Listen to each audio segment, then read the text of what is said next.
আজকে বানাবো পনির। তো দেখি ফার্স্ট টাইম বাসায় বানাচ্ছি। তো এই দুধটা মনে হয় মানে এই দুধটা হচ্ছে ফ্রিজ থেকে বের করার পরে এটা জাল দেওয়ার সময় দুধটা মনে হয় এরকম হয়ে গেছে, ফেটে গেছে। তো ভাবতেছি সেই দুধ দিয়ে এখন পনির বানাই ফেলি। এখানে আছে একটু লেবুর রস, এখানে হাফ কেজি দুধ, তার জন্যে একটা লেবুর হাফ। ইউটিউবে ভিডিও দেখে তারপরে ট্রাই করতেছি। তো এখন হচ্ছে এই এখনই দিয়ে দিব নাকি পরে দিব? এখনই দিয়ে দিই, অলরেডি তো এটা ছানা কেটেই গেছে, আর কি দিব, তাও দিই।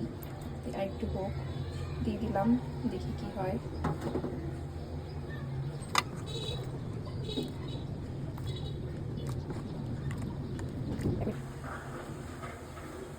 এটা না এরকম হয়েছে, এরকম হবে জানি না আমি।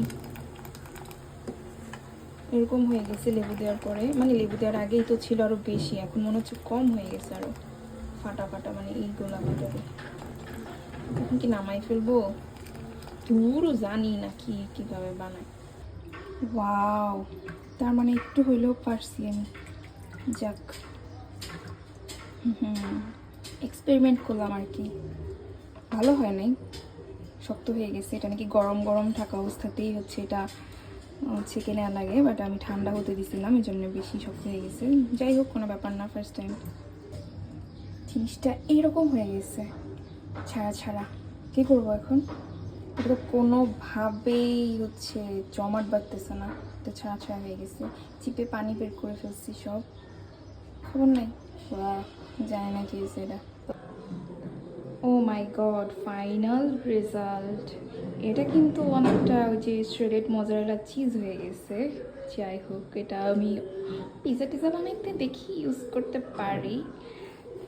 এত কষ্ট করে বানালাম এটা, তো ফেলে না দিয়ে এটা একটু খেয়ে তারপরে আপনাদেরকে আমি রিভিউ দিব যে আমি এটা কী বানাইছি, কেমন হয়েছে।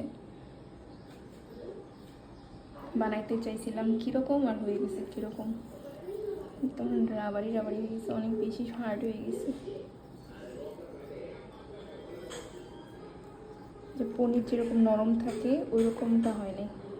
আমি আসলে ওইভাবেই বানাইতে চাইছিলাম যে সুন্দর করে কেটে কেটে তারপরে করবো, বাট এরকম ছেড়ে দিচ্ছি। ছি ছি।